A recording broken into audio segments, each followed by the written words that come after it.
There are reports that there is a hostage deal with Hamas and that it's close. Until there is an official announcement, we are all left with unverified reports and anonymous updates. We're praying, but we have to try to uncover the facts. This is what everyone needs to know. Hamas could have released those hostages at any time and this war would have ended. Instead, Hamas kept our hostages in its terror dungeons for over a year. Why? Because Hamas wants to be in a position to rule Gaza forever and carry out more October 7th massacres. An Israeli source recently said that a three-stage deal to release the hostages held by Hamas terrorists in Gaza has been reached and that parties are awaiting Hamas's response. Now, we hope that Hamas will stop with its refusals. Of course. Israel, in fact, sent a high-level delegation to Qatar to free the hostages. Qatar is representing Hamas in the negotiations, and they have been since the beginning. Outgoing and incoming US Presidents Biden and Trump, probably in a first ever, both sent representatives because they care as well. The Biden White House said, "We've made some progress, but Hamas continues to create obstacles at the negotiating table." In fact, over the last year, every single hostage deal has been rejected by who? By Hamas. Days ago, Hamas claimed they didn't even know where many of our hostages were. They even refused to tell us what hostages were alive until after Israel agrees to a deal. Would anyone agree to a deal in which they don't know what they're getting in return until after they agree? Would you? I know I wouldn't. Especially with a brutal terror organization like Hamas. The bottom line, Hamas was broken on the battlefield, and now they're using our hostages, men and women, living people, so that they can guarantee to continue to rule, to further their charter. And if you read it, it calls for one thing: Israel's destruction. A few words now about the situation in Lebanon. The only thing keeping the Israeli people safe from Hezbollah is the Israeli army. Unfortunately, Hezbollah continues to transport weapons in southern Lebanon, weapons that it wants to use to murder Israelis. Now, the ceasefire deal with Hezbollah requires that Hezbollah disarm. Israel reported to the so-called ceasefire monitoring mechanism that it saw Hezbollah moving weapons and putting them in places and aiming them where it could have killed Israeli civilians. The monitors, which includes France, Lebanon, and the United Nations, did the same thing they did before Hezbollah's war against Israel began on October 8th, 2023. Can you guess? It's one word: nothing. So, Israel took action. Last night, Israeli fighter jets struck a Hezbollah rocket launcher, a military site, and arms smuggling routes on Syria's border. The United Nations isn't stopping Hezbollah. Lebanon's army is not stopping Hezbollah. France is not living up to its obligations to stop Hezbollah. The only thing stopping Hezbollah is Israel. And that's why Israeli troops have not completely left southern Lebanon, in order to stop Hezbollah from firing rockets and missiles like the one that killed Tamar Edrei, a 75-year-old woman, a mother, a grandmother, who just today, after battling for over a month, succumbed to her wounds. Our condolences go out to her families. But what we can tell her family and the people of Israel and people around the world, and most importantly, Hamas and Hezbollah and Iran, Israel will not return to the reality before October 7th, 2023, or to October 7th, when Hamas attacked, or to October 8th, when Hezbollah joined the Hamas war. Israel demands peace and safety, not empty promises. I'm ready now to take some questions for our audience that's watching live on social media. Thank you. Our first question comes from Shayna on Instagram. If there's going to be a hostage deal and a ceasefire in Gaza, does this mean that the Houthis will stop firing ballistic missiles at Israel? What should we expect to see from the Houthis in the future? Well, let's just put this in perspective, Shayna. The war that Hamas launched in Israel, in which it massacred Israeli civilians and took innocent people to be hostages in Gaza, is more than 1,000 kilometers, much more than 1,000 kilometers from the Houthis. What do the Houthis have to do with Hamas? They're across the world. They're nowhere even in this area. The reason that the Houthis joined into the foray is for one reason. They're a proxy of Iran. They're a puppet of Iran, who is dedicated to terror.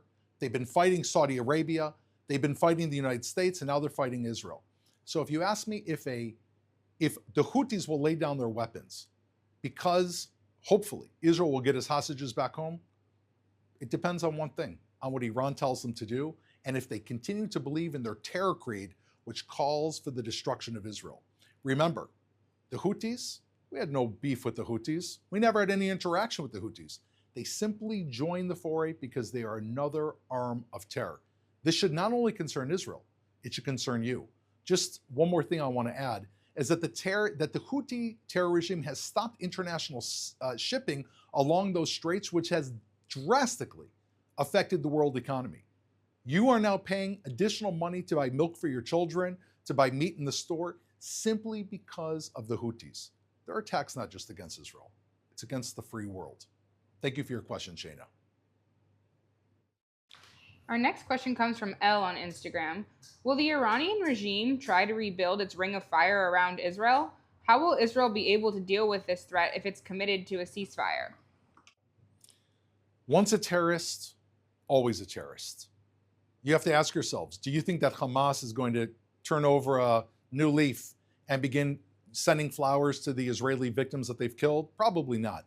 Iran is a regime that is an Islamic radical regime that follows very specific sections of the surah, of the code, that Islamic law is adhering to, which is a subset of the Quran, which calls for the forced conversion of any infidel to Islam up until death. That is their creed. If you want to read their charter, that is the creed of the Iranian regime. As long as Iran exists, people all around the world should understand what we're dealing with.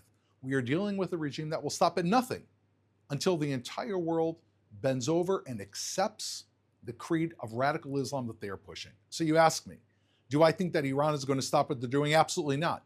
How will Israel respond if there's a ceasefire? Well, Israel has said from the very, very beginning, we will always do what is necessary to defend our people. And I think we've shown that. Since October 7th, Israel's been fighting a war on 7 fronts, and we have decimated Iran's proxies, which they spent 2 decades and hundreds of billions of dollars building. From the Houthis, to Hamas, to Hezbollah, to leaders like Nasrallah, Yahya Sinwar, Muhammad Dief, all of whom, including more, that have met their final demise. Israel knows how to defend itself and will continue to do so. However, the rest of the world needs to be looking at this regime and understanding Israel just happens to be in close proximity. Iran has its eyes set around the world. They are the largest global sponsor of terror. So I think that the entire world needs to ask not how Israel's going to defend itself, how is the world going to defend itself? Thank you. Our next question comes from David. The hostage negotiations have been taking place in Qatar. What do you make of Qatar's role mediating between Israel and Hamas? I think that Qatar is a mediocre mediator, meaning Qatar is a regime that plays both sides of the field. Qatar hosts the largest United States military base in the entire Middle East. It's located in Qatar, mostly because of its proximity to Iran. However, Qatar is also a conduit of the terror regime in Iran. Remember, pre-October 7th, where did Hamas get its money from? It was funneled from Iran to Qatar and was delivered in briefcases in cash to Hamas in the Gaza Strip. Qatar is playing both sides of the field. Now, the degree to which you can trust a mediator that you know does not really have your best interests in mind, but is also a party to the largest terror sponsor in the entire world, one that is aligned with Russia and North Korea and China, we've always seen Qatar as a mediocre negotiator. However, we're looking forward to the United States pressure on Qatar. We see that pressure having played out in that the Hamas leadership, which was living in Qatar, many of whom have been forced to leave, and we hope that Qatar is going to make a decision. Do you want to be on the axis of evil? Do you want to be in bed with Iran, North Korea, Russia, and China? Or do you want to be part of the free world, support freedom and liberty and human rights, and be on the side of the United States, Israel, and much of Europe? That's the question that we have at hand. Thank you, Doron. This is our final question. Gilly on Instagram asks, do you think that the Lebanese government and Lebanese army will ever disarm Hezbollah? Will Israel be fighting Hezbollah on its own forever? I think that we have to be very, very clear. Hezbollah is a problem for Israel, of course, but we know how to defend ourselves. Hezbollah is a problem for the people of Lebanon.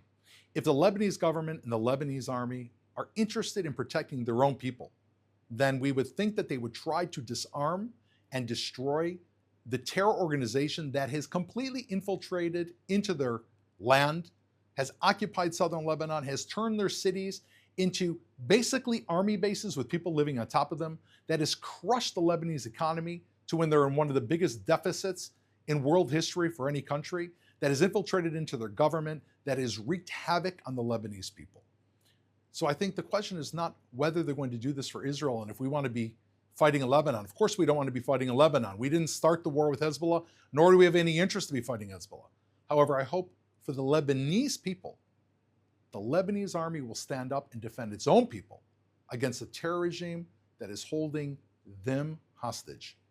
Thank you for your questions. My name again is Doron Spielman. Every day, the Israeli Citizen Spokesperson's Office has a daily briefing at 3 p.m. Eastern Standard, Israel time, 8 a.m. Eastern Standard Time. Stay tuned. You can carry us and watch us on all of your various podcasts, on YouTube, on everywhere else that you're following. We're here for you, bringing you the best news in real time. Thank you.